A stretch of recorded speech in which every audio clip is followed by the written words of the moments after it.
Broc Glover here at the World Center of Racing, Daytona Motor Speedway, where we're getting ready for round 8 of the Monster Energy AMA Supercross Championship. And I have a very special co-host for the Dunlop Motorcycle Tires Track Walk, Jeff Stanton. Yeah, it's an honor to be here, a great event. Let's check the track out. I can't wait.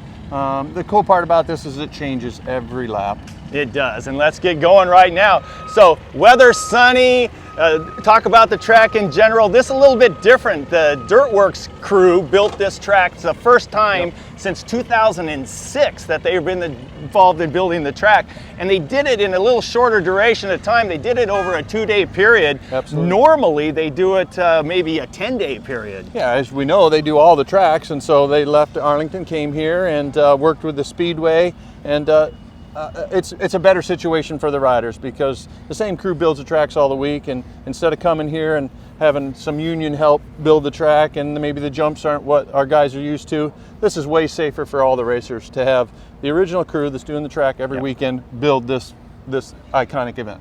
Well, let's talk about this track. It's a big track for Daytona even. It's 540 feet longer than just last year's Daytona Supercross track. So yeah, how many feet did you say total? It's like 3,450 is what I was told. So if I do my math, that's well over a mile. It's a long ways if you're a mile high, exactly. Yeah. So coming off this start, normally we have a little bit of a dogleg start, but this is kind of a little bit different. Heading right towards the tri-oval, and then immediately a very, very wide sweeping corner, but it's a full 180, and we're going right back under an old school over-under jump. And with this place and this track, it's kind of confined. It's narrower than normal, so it's always tight. I mean, back when we raced it was always tight. So this right here is 85% of the key to success. Bottleneck to a bottleneck. If you're in that top 3, you get through the first turn, and then when we come up to this second turn, super hard right-hander, a lot's gonna happen in these first couple of turns right here. Well, speaking of old school, Jeff, Daytona, the longest running continuous supercross there is in our sport. It's actually had a 54 years of racing. Even though we're celebrating 50 years, this is a 51st AMA Supercross Championship season. But Daytona actually started well before there was an official AMA Supercross Championship. And one of the very first races that they ever had here, our team manager, Gunnar Lindstrom, who is a Honda team manager, and his son, Lars Lindstrom, is the team Honda manager now. He won it way back when, I think, on a Husqvarna. So they've been racing motorcycles here at this speedway for a long time. Yeah, and I'm going to show my age. I was here in 1984 as an amateur, back when they had amateur racing. Bill West was the promoter. They had amateur racing on Wednesday, Thursday before the professional event. Yeah. I've been here, I've only missed 1 year since 1984, so I've been here a lot of years in a row. I love the place, I love the history. And what I love most about Bike Week is just watching all the other events. We can hear them out there. Somebody's out in front of the stadium doing burnouts, but we talked about how important it is to get a good start here. So you are a 4-time champion, 4 consecutive years, so you obviously had a lot of fuzzy feelings about this place. And we have another rider right now that could set the record, even further his record, Eli Tomac. He's won 7 times here. Only Justin Brayton disrupted his streak, and couldn't he make it 8? Oh, absolutely. I mean, he had a great race last week, went down, made a charge to the front, and this is where championships are won and lost. Could be at this event. Eli wins here, gains momentum, just keeps driving forward. Okay. And why is Eli so good at this place? Because the track changes every lap, Broc. It changes every lap. Yeah. He's super fit. Experience is everything. Yeah. You know, he knows he can't do it all in one lap. Yeah. And it's going to be a long race. Well, let's talk about this section. We come right under that bridge there, a right-hand sharp corner, but you can see behind us, Derek, there, this is actually where they're coming straight at us when they cross the finish line, or the starting line area, cross the starting line area, they come into this rhythm section. And you're talking about a busy rhythm section. Turn around if you can, Derek, just focus this way towards the west. This section is like, I think I counted 13 or 14th just obstacles between the starting line and the far west corner here. This is absolute crazy. The guys just got off the track not too long ago, and there was literally 3 or 4 different ways that the guys were doing this. And the dirt's soft. Soft as it's been in a long time. Soft as it's been in a long time. The track kind of fell apart in that pre-ride, and so that's going to make the race even more interesting because the track's going to change every lap. So you're going to want to be doing something to counter offer all the ruts. You can feel it right here. I mean, it is very, very soft. So the ruts, as Jeff was saying, during press day, they did use this section here. Ruts everywhere, and you can just feel, this is like almost spongy right here. Yeah. So it's sticky. Your Triumph, let's talk about, you've been in Florida all week, and I know they've had a lot of rain the last couple weeks. You were involved in the Triumph press day, a global press launch at the nearby Gainesville Gatorback Raceway there in Gainesville, Florida. And we were speaking with Ricky Carmichael earlier, and Ricky was just saying when he did the lap here, how, I mean, brakes were not even necessary. Just let the throttle off, and you just, so much resistance in this soft soil. So this place is going to really chew up. It's really going to fall apart, and that's, you know what, I'm all for it, because maybe it'll slow these guys down a little bit. You'll have to put some strategic work into it. It's not going to be all won or lost in one lap, you know. Last few races, if one guy gets out front and it's a hard pack, easy, simple track, guy checks out. It's not going to happen, because this track is going to change every lap. You've got to keep your head up, find where the ruts are. This section right here, you can see, this is originally on the map going to be a 3-footer and another 3-footer into this big tunnel jump right here, which basically has a big conduit underneath it that you can walk through. They raised this, the Dirtworks crew told me, they raised this about a foot or so. So this is kind of a 3-4, and that's got to be 7 or 8 feet. Up over this. And they were hoping the guys did exactly what they did. We saw maybe a half a dozen guys do it. They were hitting that little 4-footer, and they were getting well over this 7-8-footer here. We're way up here right now. We can see the whole track. This was a big leap right here. I'll tell you, Broc, I still ride quite a bit, and I rode a lot this week, but when I come out here and I watch Sexton and some of these guys jump this stuff, and just like it's no big deal, I'm like, and these guys are, it looks easy on TV. I'm with you. When you come out here and walk it and you see that, I mean, just watching that, I'm like, oh God, Chase is popping up over that.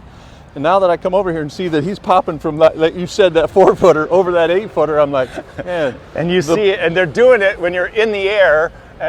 They're doing it and spotting a rut. There's 8-10 ruts across there, and they got to make sure they clean it. So here we are in the very, very west end, the Rocky Mountain ATV-MC berm. It's just a basic 180. And you know, we can hear some bikes doing burnouts out there, maybe a little stunt show going on. And look, we say it's a basic 180, but after all the heat races, after the main events, this is going to be chewed up, gnarly, nasty. And then look what we got to come out right into a triple. 40 foot into this triple. So kicker bumps, choppiness, right into this triple that you got to launch over. So it's amazing. I mean, this is a traditional Supercross triple right here. They've actually made the ramp a little mellower to get these guys out and deep.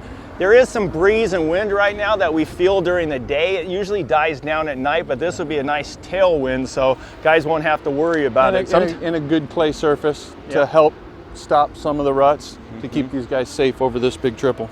So probably the traditional 60, maybe 62 feet to this triple, rounded, because they understand, the first few laps is going to be no problem. So if you're in one of the early qualifying sessions, good idea to try to blitz a fast lap, because as this thing gets going further and further. Hey, in tomorrow's qualifier, I know everybody wants to be the man that has the fastest qualifier. That fastest lap in that qualifier is going to come early in that session. Because the track's just going to fall apart. It is. It's no question it's going to come. So these are staggered right here.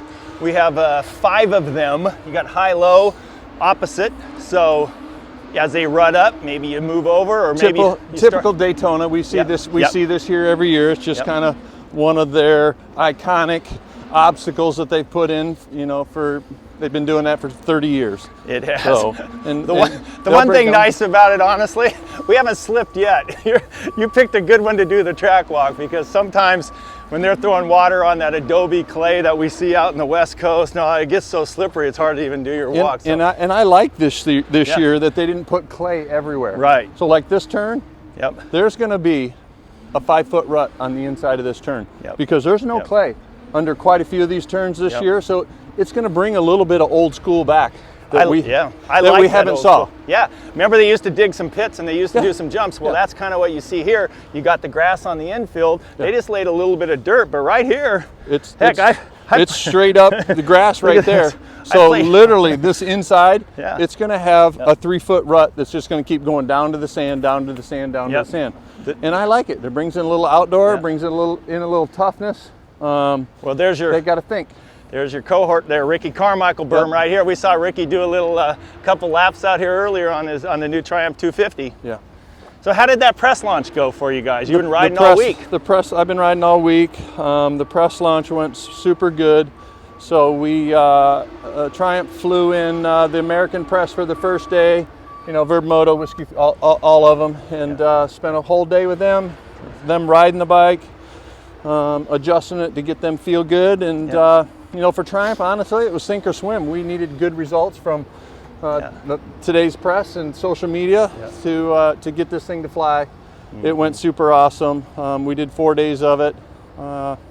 It's all good. Nice. It's nice to have another another bike in here. I saw some Italian guys that I don't want to say, but I see some people from Ducati here too. So we know we've all been hearing about the Ducatis coming into town. We just left the Futures program for all these young kids that maybe you'll have another opportunity to get on another brand. You know, we've had the Japanese manufacturers forever, and it's tough to break into that Japanese role. Well, this opens up the door for maybe a 5th to 10th place rider.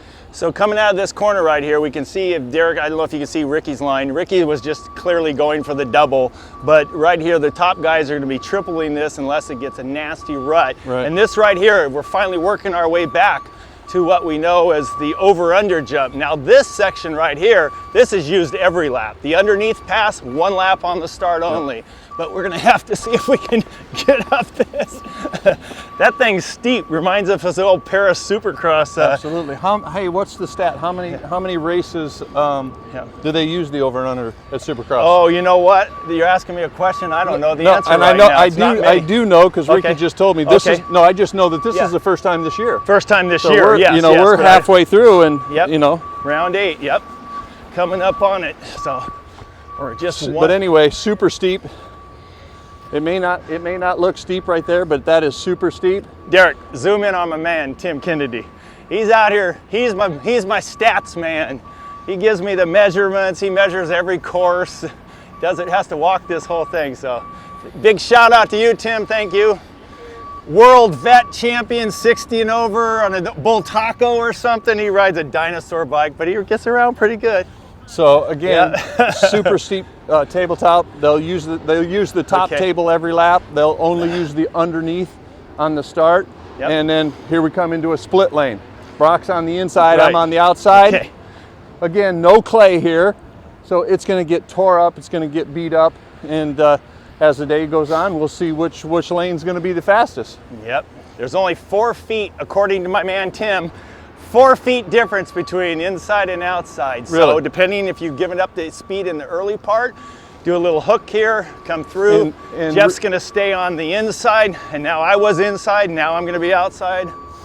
So quite a unique setup. I haven't seen this style berming since they used to run off-road races in the in the Mickey Thompson series at the LA Coliseum, but used to keep the buggies from jumping over the top. But this is a very, very distinct. There's no transferring from that lane to this lane, I don't think legally. How's that? Hey Jeff, have you heard if somebody tries to go from that inside out to the outside, is that going to be a penalty? What's going to happen? So it'll be different, unique, with all the technology they have now in racing. There's no hidden secrets. Nope. With all the Lit Pro technology, and they'll do splits. They can break it down, and after the first practice, we'll know exactly which line's the fastest and which one they're going to be hitting. You know, each lap. Yep, exactly. So coming flat out here. Now we're going counter course. This is the first corner, but the first corner comes out. So we just finished the west loop.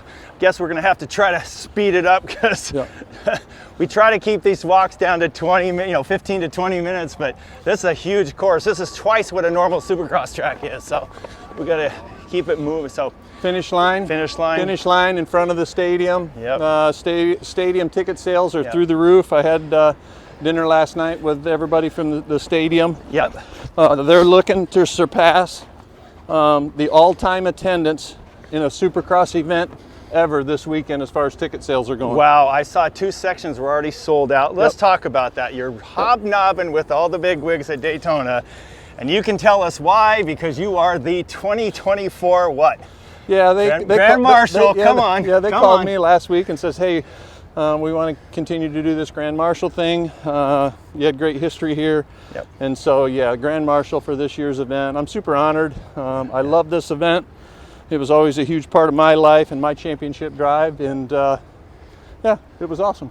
Well, it's well deserved, and couldn't have picked a better one. Last year, I know they had Justin Brayton there. Yep. And yourself this year was just a fantastic choice for the Grand Marshal. So flat out again, over the finish line, right in front of the stands. You talk about the stand, I don't know if this is true or not, but they say the stands from one end coming out of NASCAR 4 all the way through the tri-oval, all the way into NASCAR 1. I heard someone say it's nearly a mile of bleachers. And that's I would be willing to bet $1 that Eli Tomac will be down there on that tarmac doing a burnout after he wins this event tomorrow. 8 times, huh? 8 times. Wow. I mean, I think he's got to get a good start. He's excited, I know that. But he has the experience, which is huge. Yep. He has the patience Yep. for a long race, and he's in shape. I mean, come on, he's been doing this long enough. Yeah. So, so you're talking about long race. He's my pick. He's your pick. You heard it right here from 6-time/4-time Daytona champion. He's got the number 3 there.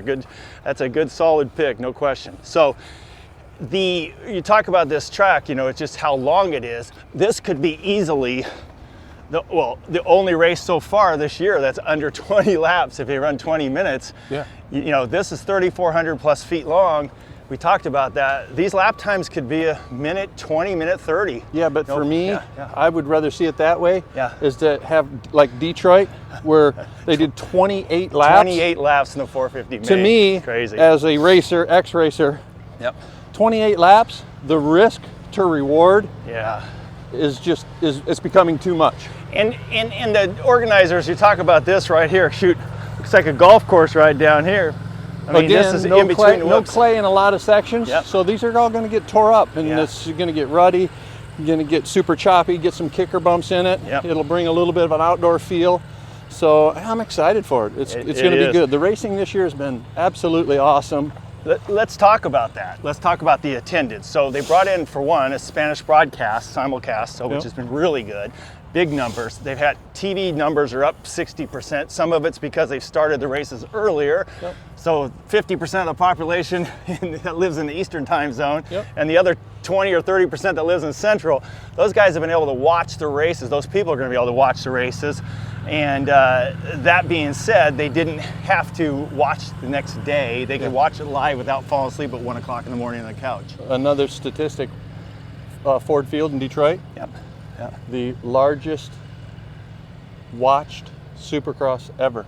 Yeah, the numbers are huge. The numbers are huge, and I'm saying, just because I can, I'm saying that it was Triumph's first race. Yeah. So I'm saying we drew. Okay. I'm just saying I'm throwing Triumph in there just because I can. Maybe because I was on your shirt. There you go. Triumph's first race. Yep. And then Deegan's first race. He's absolutely. special. He's bringing a bunch of people in, but just to know that each year things are getting better and better. The sport's growing and growing and growing. It's awesome. And you mentioned having a track that's 28 laps. How much wear and tear of the track, and they're also, the promoters are trying to keep the racing the whole duration of the start from opening ceremonies down to the finish.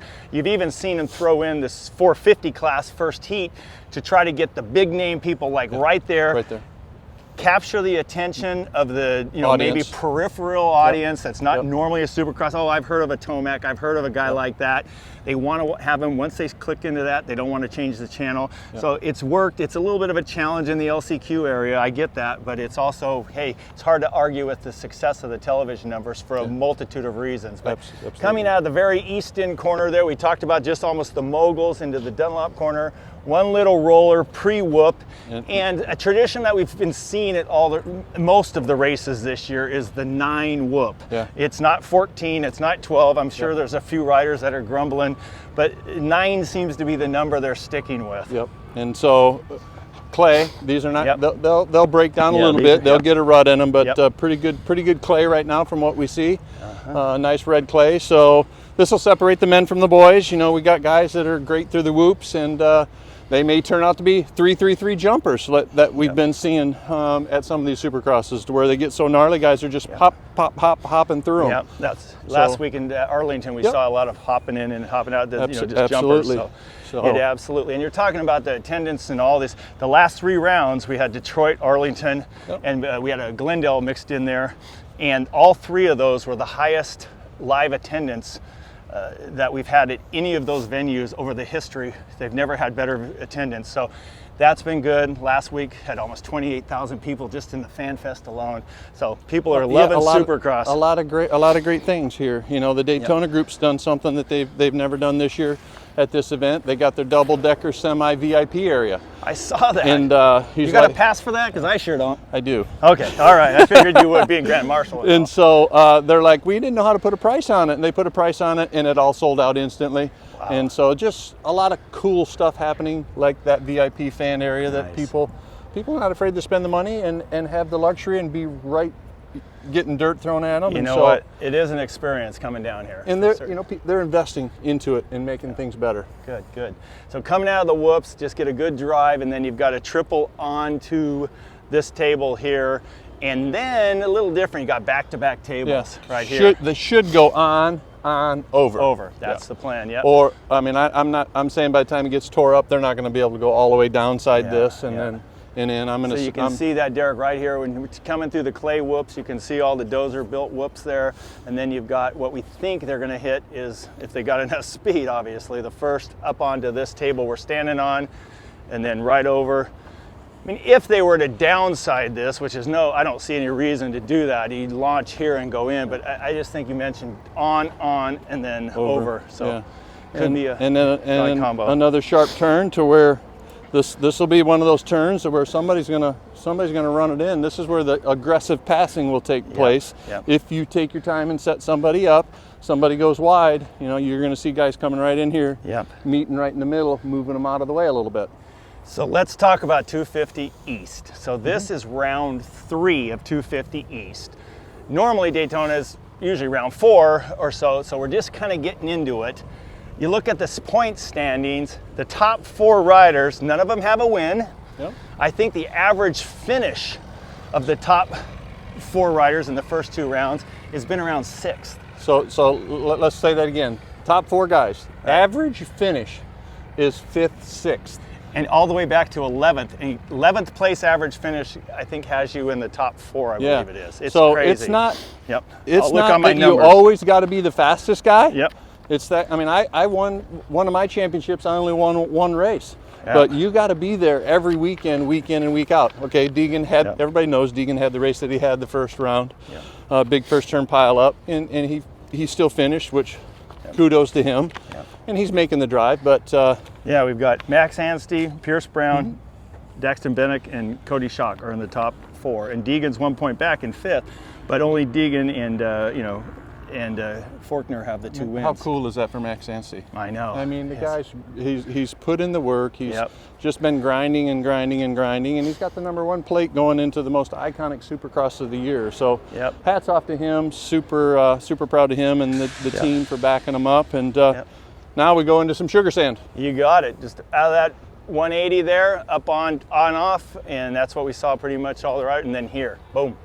This is the tracks you see are Ricky Carmichael right there, just making a couple of laps, right through this sugar sand. Just some simple rollers. They look super easy right now, but again, by the time that 450 main comes, after the 250s ripped it all up and tore it all up, it'll be deep and dry, and it'll take a technique to get through here. Yeah, I made the mistake last week of thinking Arlington, that sand section wasn't going to be that tricky. It ended up being really tricky. It was a separator for a few guys. It was, absolutely. And it came out of that sand onto the hard pack there. It ended up being a big separator. So right here you'll see a couple of tire marks in this area here. This is where press day, they cut through, or they cut off this section. They didn't let them go down here, and I don't think that was supposed to be that way. They ended up going down later to down that lane, and, but a couple of guys snuck out here. And look how long. Take a stroll down that sand section. It's not a it's not a 30-yarder. No. It's almost a football field. You know, it's 80 or 90 yards to the end of that. So. Could be a game changer for a few. Could be some mistakes had there. Couldn't agree more. That's for sure. That's it's every bit of football field right there. Again, as I talked about that last turn over there, this turn's the same way. Yep. You hold it on a tenth. You hold it on 1/10 on the inside. You're squeezing somebody out here for another rhythm section, Broc. Who's your biggest battle? What was your closest margin of victory? And when you came to Daytona, one of your 4 wins, who did you have the biggest battle with? Well, I always battled with Bradshaw. Yeah. Bradshaw and I battled, and we stayed back and tested in between Gainesville and Daytona. We rode every week in the heat, in the sand, and mentally, I knew that my bike was prepared, and I was fit, and if I just hung with him for 15 of the 20 laps, I knew I'd be able to wear him down. Yeah, and that's how I approached this event. And I'll tell you honestly, back in the day, it was a lot different. 40 guys on the track. People don't realize the history of the sport, but they used to have a 40-man gate. And when they finally cut it down to a 30-man gate, they would double row, put about 10 or so in the back. And I don't even remember, but if there was maybe 20 and 20 where there were 2 rows of, 2 full complete gates. So it was different. For the viewers tomorrow night watching the race, 20 guys on the main event, and you see how nasty and gnarly this course will be at the end of 20 laps. Back in the day, I shouldn't be saying that, but I'm just saying there was 40 guys on the gate. So if however you think the track's gnarly, just double it. And it was a 20-lap main. Double it. They were 30-some minute motos. I mean, they were crazy, and it was really, really, as you said, it was very, very difficult. The tracks were tough. This is going to be a really tough track too. There's no question. So we just came out of pretty much a double-double. There's no real giant advantage. You might be able to triple in there and just come into a single. That's probably going to be a good line too. We got another obstacle here that's going to have an inside roll, roll, double, or a wheel tap over. To go back across the finish line. Let's go up on top here, Derek. This section actually surprised me. They did use this section in press day. It looked really basic to me. It ended up being kind of a tricky combo. Like we saw people, as you mentioned, inside single, kind of face plant this and then pop this next single. I saw people roll the first one and do double into that, but then you're accelerating right into a wall jump. It was trickier than I thought, and there was more combinations than I expected. And I really noticed some guys really scrubbing this wall jump hard. And you could see a 10th off of just a couple of guys that had the technique of really throwing this bike down, dragging their peg over this. I didn't see anybody doing the old Bubba launch from back in the day. Everybody scrubbing it. Oh my goodness, no, it was. And this was right here. You talk about this. This is where it was fun to watch, and I don't know how long it's going to stay this way, but you landed off of here. They were accelerating, as you mentioned, doing a scrub right here, getting a bunch of speed. And the first rider I saw do it was Max Anstey, because it was the 250s were on the track.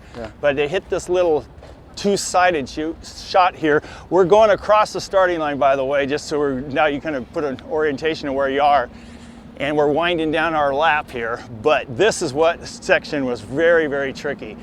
This will be the section that is going to make somebody. If you see somebody that's going to eat their lunch, this section, for the 10 minutes that they had on the track, it had ruts this deep in it. It was super, super soft. So right now, it looks awesome. If you look down there, look right here, quad. A couple of guys were quadding on this side, and then triple over that big one. Come over here, Jeff. You stand here, and let's see if we can get a visual on this.